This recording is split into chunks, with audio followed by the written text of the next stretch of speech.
شاغلوي کې او تکبر کوي چې مؤمنان سپک ځني او د حق سره ضد کوي. دا عزتمند هدایت ته دا صراط مستقیم دی.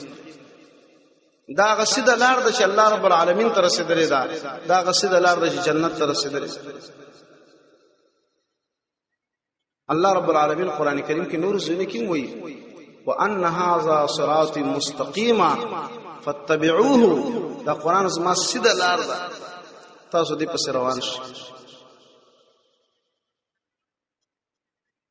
قران کریم په خپل تفسیر کې، په خپل تشریح کې، په خپل وضاحت کې، په خپل ترجمه کې دا به د نبی صلی الله علیه وسلم سنت او دغه حدیث ته ضرورت لري. قران کې الله فرمایي چې لتبین للناس چې ته د خلکو ته واضح او تشریح کې د نبی علیہ الصلوۃ والسلام سنت او حدیث د قران تشریح او د قران تفسیر. څوک چې هدایت غواړي او څوک چې سیده لار غواړي نو هدایت او سیده لار قران دی. هدایت او سیده لار قران او سنت دی.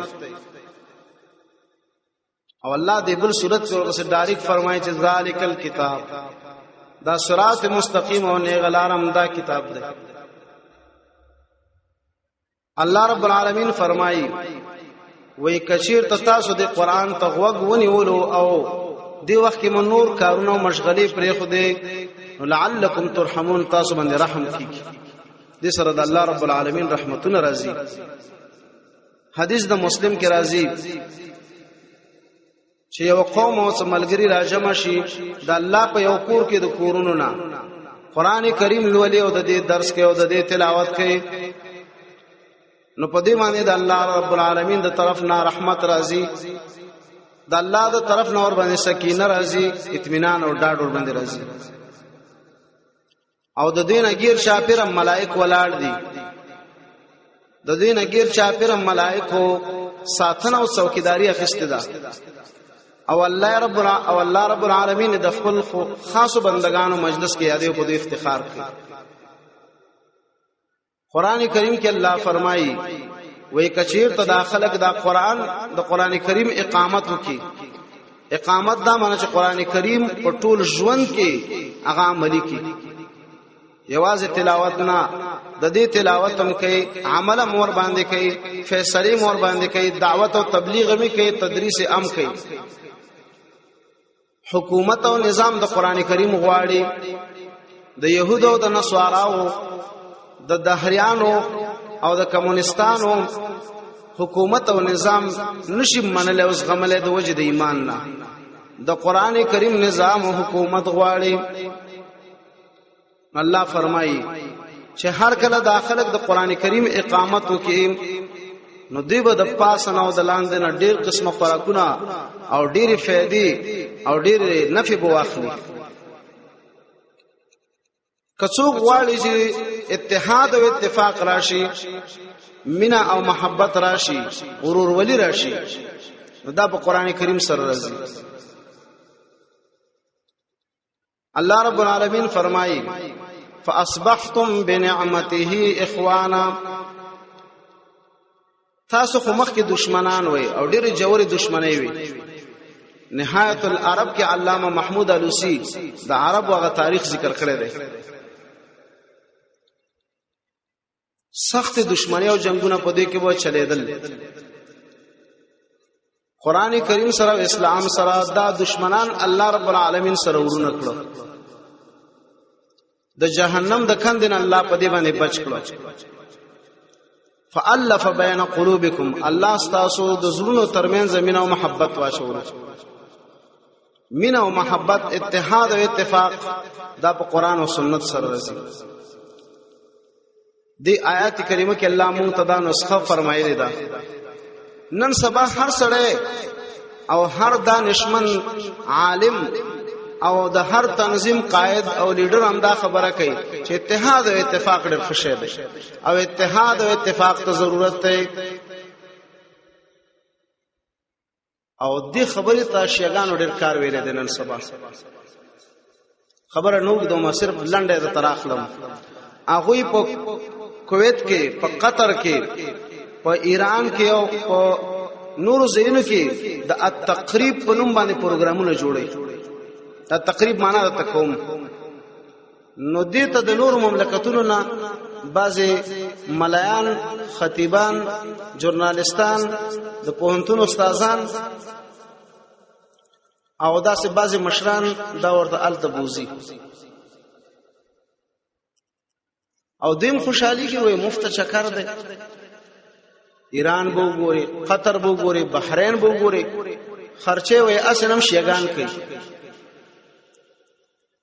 نو دې په بعضی مرکزونو باندې ګرځي چې دوی همدلته دومره تاثر واخلي. خو د دې لپاره چې کوم مجلسونه جوړيږي هغه د التقریب په نوم باندې دي. د التقریب معنی هم دا ده چې موږ او تاسو سره اتحاد او اتفاق کوو. تقریب په لغت کې ویل کېږي نږدېکت او نږدېوالي ته. موږ او تاسو سره نږدې کېږو. په ظاهر کې دا خبره ده. او بعض خلک په دې باندې دوکه کوي وای دا اصل کې د حنفي او د شافعي غوندې اختلاف دی. نور په دې مینس کې په اصل کې څه خبره نشته. نو بعض خلک باندې خوګو او په دې غوړو زیړو خبرو باندې دوکه شي. اهل علم فرمای وای د دې تقریب معنی دا ده چې صحیح مؤمن او موحد او متبع د سنت او رښتینه د اهل سنت والجماعت مؤمن اگر اخري او د شیعاګانو دین ته نږدې کوي. تقریب مطلب دا دی چې تا خپل دین ته راځنه کوي د تقریب او د اتحاد په نوم باندې. هغه چې تا ته د خپل دین نه، د خپل عقیده نه، د خپل مسلک نه تعالی نه تیریږي. نو بعض خلک دا خبره کوي چې اتحاد او اتفاق ډېر ښه شی دی. اتحاد او اتفاق ته ډېر ضرورت دی. موږ هم وایو چې اتحاد او اتفاق په دې وخت کې فرض دی. فرض دی، فرض. خدای اتحاد او اتفاق په سر راځي. هغه نسخه وګوره کنه، هغه نسخه په استعمال کراوله. نو د نبی علیہ الصلوۃ والسلام سنت فرمایي چې تاسو سلام کوئ یو بل سره، نو تاسو ترمنځ به مینه او محبت پیدا کیږي. دویم صفونه سره پیوسته کوئ، صفونو کې سره جوخ جوخ ودرېږي. او کدا ونه کې لا یخالفن الله بین وجوهکم وفي روایت بین قلوبکم. الله به استاسو زړونو کې اختلاف واچي. تا د جنن څوک د صف خبره وکي څومره در باندې بدلږي، او چې په صف کې د سره څوک ځان پیوسته کوي څومره در باندې بد لګيږي. الا ماشاء الله. او نبی علیہ السلام فرمایي چې به اتفاقی په سمانه راځي، په عصبیت باندې. عصبیت سمانه، عصبیت یو قسم ده د خاوري تمیز. زه د مشرقیم ته د جنوبي، دا په مسلمانانو کې به اتفاقی پیدا کړي. بل عصبیت د ژبه دی، زه پښتون يم ته فارسی وانی. بل عصبیت هغه د تحزب دی، ډلبازي، ګوندیبازي. زه په دې ډله او په دې تنظیم کې يم، ته چې په دې ډله او په تنظیم کې نه یې، ته زما په نسبت باندې شیم نه یې. دا امت مسلمه دا چې ټوټه ټوټه کړو، په دې باندې نور وګړه خبره نه کوم. په دې باندې علامه ابو زید یو کتاب لیکلی دی، بیا ان شاء الله په بل موقع کې کړه دا تشریح. حکم الانتماء الى الجماعات والفرق. او بیا په اخرانو صفو کې کتاب خلاصه راوستل د دیر شو خبرو ته. دغه تنظیمونه او دغه ډلو موږ ټوټه ټوټه کړو. امت کې نن وحدت نشي راتللی. مشکل ګرځیدل دی واغه د الله رب العالمین کامل رحم کرم وکي. قران کریم مونږ ته دا بیان وکړو چې قران کریم ته ټول تسلیم شو. قران کریم ته ټول غاړه کېدو. قران کریم ته ټول په زړه کې او په بدن کې ځای ورکو. په دې ټولنه کې قران او سنت باندې عمل شروع کړو. نو الله رب العالمین دشمنان په ورونه ګرځي. دې سره الله رب العالمین وحدت او اتفاق راولي. وحدت او اتفاق دې سره راځي. ته چې د قران کریم درس نه کې او یا چې بل څوک د قران کریم درس کې داغه د تخریبولو، داغه د بندولو، داغه د مخنیوي لپاره کوشش او اسباب برابرې، ته په خپل به اتفاقی جوړې. اتحاد او اتفاق فرض دی، ډیر زیات ضرورت دی ورته.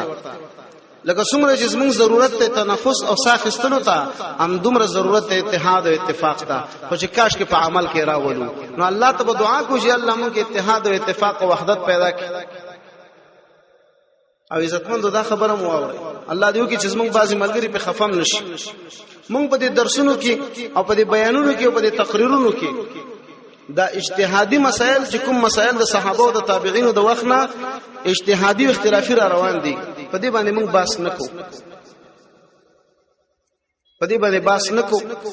په اتفاقی خبرو باندې بحث کو چې د الله رب العالمین توحید دی د الله رب العالمین معرفت دی د کفر او د شرک او د يهودیت او د نصرانیت رد دی او فیصله په قران او سنت باندې کول دي الله او نبی ته تسلیمیدل دي د ولا او د برا خبره ده ته د اتحاد او د اتفاق خبرې دي دي کې هم ته نه جوړيږي د رفع الیدین او د امین بالجهر او د فاتحه د ویلو او د نویلو د لاسونو د کې خدلو مسله مونږ تاسو سره نکو دا به هر سره حدیث به ګوري او مطالعه کوي به چې چاته سره کم خو او قوي په دلیل سره معلوم شي پاغه دی عمل کوي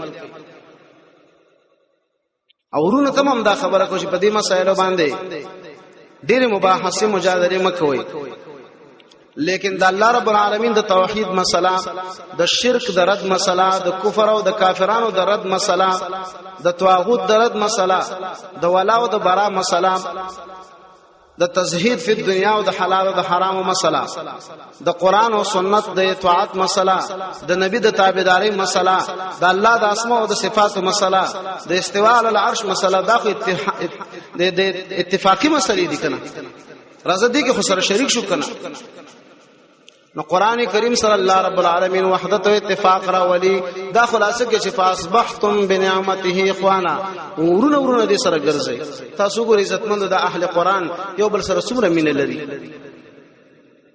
څوک د یو وطن څوک د یو علاقه څوک د یو ژبه څوک د بل ژبه خو چې دې قران ته ناس دینو د خپل ورونه نور باندې خواږه لګي موږ ته په دنیا کې عزتمندو امدغه اهل قران ډیر نږدې خلک دي امدغه زمونږ ورونه دي امدغه زمونږ خپلوان دي امدغه زمونږ پلاران دي امدغه مو کاکاګان دي امدغه مو ماماګان دي امدغه مو ورونه دي امدغه مخورینو دي دوستي او دښمنی مو ام خلکو سره د قران په سر ده اهل قران مو ورونه دي چې ارزه کوي او څوک چې د قران دشمنان دي ناغز موږ دشمنان دي چې پارځه کوي